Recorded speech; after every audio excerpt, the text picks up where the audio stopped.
Hi, this is Mrs. A of Math-A-Matic.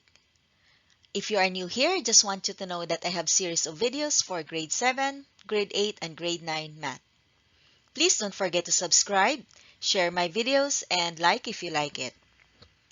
Now, this video is about another variation type, which is inverse variation. What is inverse variation?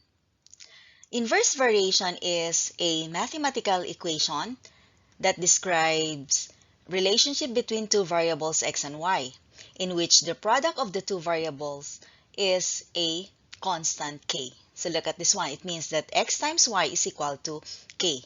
Now, if one variable increases, the other variable decreases. Or if one variable decreases, the other variable increases. So that's the relationship between two variables. Here are the phrases that describe inverse variation. Y varies inversely with x. Y is inversely proportional to x. So means that when x increases, y decreases. So the equation of the inverse variation is y is equal to k over x. Take note, the variable x is in the denominator. K is called the constant of variation or proportionality. K should not be equal to 0, same as x and y. So how are we going to write the equation for inverse variation? H varies inversely with W means H is equal to K over W. R is inversely proportional to S means that R is equal to K over S. Now, if you want to solve for K, we're just going to cross multiply. So K now is equal to the product of X and Y. So let's have examples of inverse variation in real life. Number 1, the speed and time traveled by a car. What does it mean? More speed, less time.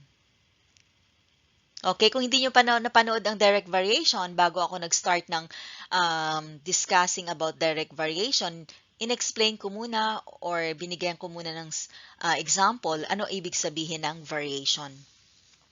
So, pwede nyong panoorin. Yes, here, of course, pag tinaasan mo yung speed mo, ay makakarating ka sa gusto mong pupuntahan ng mas earlier, less time. Another one, the time and the number of people doing a piece of work. If more people doing the work, the less time to finish the job. So, di ba kabaliktaran siya?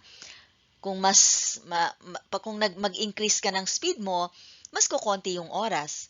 Pag maraming tao ang gagawa ng isang project, mas kaunting oras ang makukonsume natin or magagamit nila. Now, here, the two quantities, still, pareho ng direct variation. Ang inverse ay involved din sa dalawang quantities, x and y, in general. So, x is the speed of the car and the y is the time traveled. The number of people, that's x, and the time to finish, that's y. So, itong x na to, magdidepend siya, or itong value ng y, magdidepend siya ngayon sa x. Yung time traveled, magdidepend siya kung gaano ka kabilis yung speed mo. Yung time naman para matapos yung isang work, magdidepend kung gaano kadaming tao ang magtatrabaho. Okay, so examples of inverse variation. Y is equal to 12 over x. This is the example of equation, which is k is equal to 12. We have y is equal to 4 over x, and y is equal to 8 over x squared. Okay, kahit may squared siya dyan, still, ang variable ay x pa rin. So, dalawang variables pa rin ang pinag-uusapan dito. Kahit ito ay maging x cube, x pa rin siya. So, we are talking about x and y only, or two variables. So, let's have an example.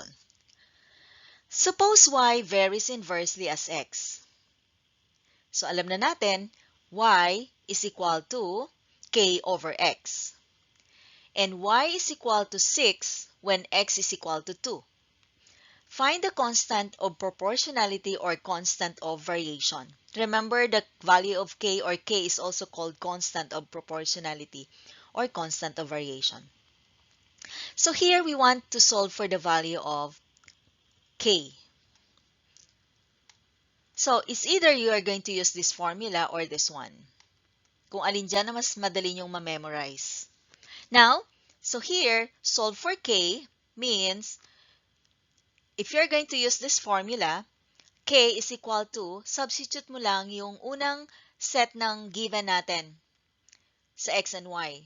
So y is equal to 6 and x is equal to 2. Okay? Since ang hinahanap lang naman natin dito ay k, so madali lang yan. So that is k is equal to 12. And that is now the constant of variation or the value of k. Let's say, sasabihin sa'yo, or another question here is, what is the equation of inverse variation? So, pag ang tinatanong na dito equation ng inverse variation, okay, ano niya? Ipapalit mo lang yung value ng k, which is 12, sa formula nito.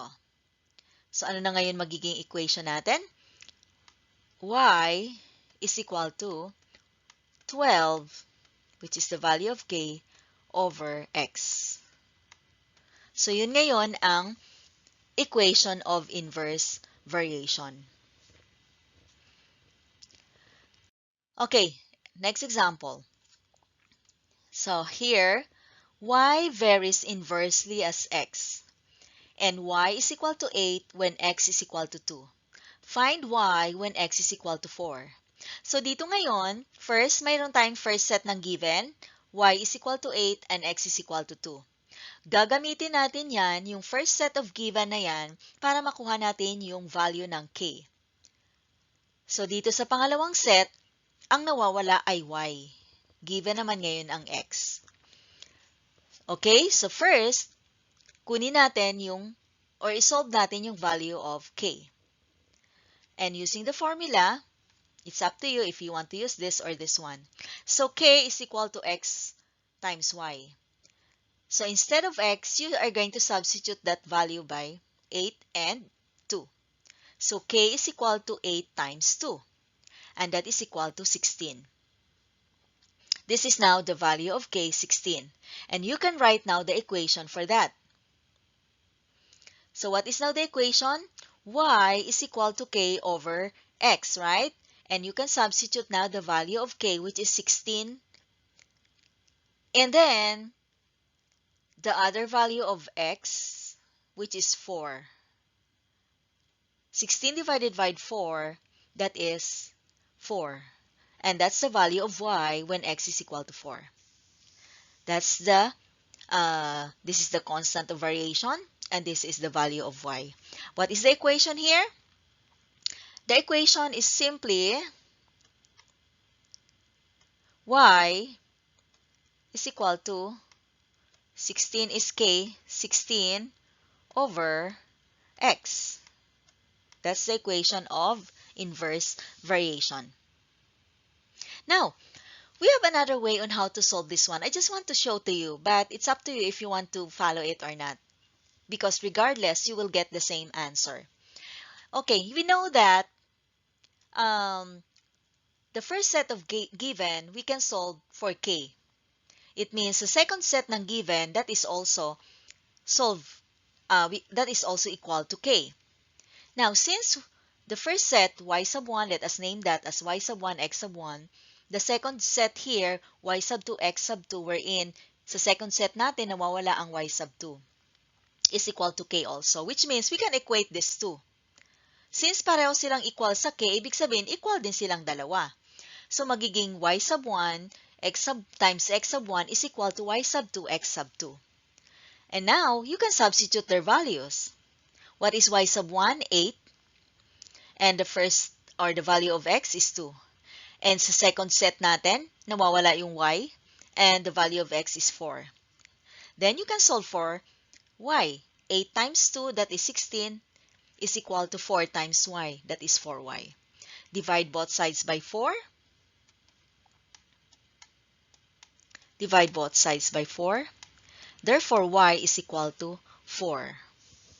Okay, now, saan mas madali ngayon dito? Dito, dalawang steps siya. Kailangan mo muna ma-solve yung value of k bago mo makukuha yung value of y. Dito, diretso na. Now, ito, mas maganda itong gamitin kung ang tinatanong lang dito ay y lang. Hindi na hinahanap yung equation, hindi na hinahanap yung constant of variation or the value of k. So it's up to you now which one you're going to use. So again, this one can only be used if you are just solving for only for x or y. Let's have another example. If y varies inversely as x and y is equal to 9 when x is equal to 2/3, write the equation of variation and find y when x is equal to 2. So, ang hinahanap dito ay the equation of variation and y. Hindi binanggit dito yung k. Pero, bago natin makuha yung equation of variation, kailangan natin muna ma-solve yung k. So, laging una, solve for k. So, what is now? Ang first set ng given natin, papalitan lang natin yung x and y ng mga values na given. So, k is equal to 2/3 times 9. This is 9 for y and this is x, 2/3. So, 9 times 2, that is 18, divided by 3, that is equal to 6. So, k is 6. Next is substitute the value of k and the second value of x. Now, but first, we need to write the equation of variation. So that is y is equal to 6 over x. Palitan mo lang yung k ng nakuha nating value na 6. So 6 over x. This is now the equation of inverse variation. And we can now solve for y by substituting the second value of x in this formula, in this equation. And that is now y is equal to 6 over 2 because x is 2 here. And 6 divided by 2, that is 3. So y is 3. Okay, so sunod-sunod naman madali. May pattern kang susundan. Value of k, then equation. Pag may equation ka na, makukuha mo na yung value ng x or y. So I'm gonna show to you the graph of inverse variation. So let's say our inverse variation equation is y is equal to 18 over x. So let's assign table of values and assign values for x. So if x is 2, then y is equal to 9. 18 divided by 2. So 9. And if x is 3, 18 divided by 3, 6, y is 6. If x is 6, then 18 divided by 6, that is 3. So y is 3. Now, you notice here that as I increase the value of x, the value of y decreases. Now, look at their product. Their product is a constant k, and that is equal all to 18. Now, let's show the graph. 2 is x, and then y is 9. So there, x is 3, and y is 6. That is the point. And x is 6, and y is 3, so it should be the point here. If we're going to connect the points, that's the graph of inverse variation. Curve, it's just like a curved line. Okay? So let's have another example here. This time it's a word problem. The time it takes to travel at a certain distance varies inversely with the speed. If it takes 3 hours to drive to a certain distance at 60 kilometers per hour, how long will it take if the speed is 90 kilometers per hour? So, alamin natin kung ano yung dalawang variables dito. Of course, alam natin na yung variables, yun yung nagbabago. At yung ano ang constant dito. So, sabi dito, 3 hours to drive to a certain distance at 60 kilometers per hour. So, ibig sabihin, Yung time at yung speed, yun yung dalawang variables dito. How long will it take if the speed is 90 kilometers per hour? So, binago niya ngayon yung speed. So, ngayon, ilang oras yon? So, yun yung nagbabago. Yung dalawang variables na yon ay time and the speed. Which is, it means na yung distance na yon, yun ang constant. Yun yung hindi nagbabago. Okay, so, find the constant of variation, write the equation of inverse variation, and solve the problem. So, y is the time to travel, and x is the speed of the car. So, yun ang dalawang variable natin, or dalawang variables natin. So, a means we need to get the constant 3 times 60, which means 3 hours and 60 kilometers per hour. Okay, I'm going to write the unit. So, para makikita nyo na makakancel yung unit. Dito, 3 hours siya. At dito naman ay kilometers, 60 kilometers per hour. Ibig sabihin dito, ang hour dito ay nasa denominator at yung isang hour nasa numerator, pwede natin makancel yan. Ang matitira ngayon ay kilometers na lang. So, 3 times 60, that is 180, and that is now the kilometers, the distance, which is the constant here. Okay? Now, write the equation of the inverse variation. Since alam na natin yung value ng k, so ipapalit lang natin dito sa equation natin. So, y is equal to 180 over x. That is now letter B. And we can now solve the problem by simply ipapalit lang natin yung value ng x. Ano na ba ngayon ang x natin? Yung speed. Nagbago. Ginawa niya ng 90 kilometers. Kanina 60 lang. Ngayon maging 90 kilometers na. So, y is equal to 180 over 90. Okay? So, ngayon, ano na ngayon ang, okay, lagyan ko siya ng unit. Ito kanina, yung 180 natin na yan ay kilometers. Now, ito ngayon, kilometers per hour. Okay? So, ngayon, ang mangyayari, itong kilometers na yan, kilometers, matatanggal siya. At may 1 divided by r tayo, na kung saan 180 divided by 90, that is 2. So, ang unit ngayon na matitira ay hours na. So, it takes how many? 2 hours if the speed is 90 kilometers para marating ang 180 kilometers na yun na distance. Okay, you wanna try this? You can pause the video and unpause if you are done. Oh, suppose y varies inversely as x. Y is equal to 14 when x is equal to 10. What is y when x is equal to 4? So the formula first, y is equal to k over x, or to solve for k, that is k is equal to xy. So what is asked here is only the value of y. So pwede nyo gamitin yung shortcut kanina, or pwede nyo rin gamitin ito.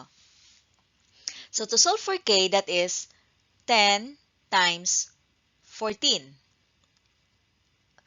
K is equal to x times y. And that is 140. That's the value of k. Now, the equation, y is equal to k over x. To solve for y, just substitute the value of k, which is 140, and the second value of x, which is 4.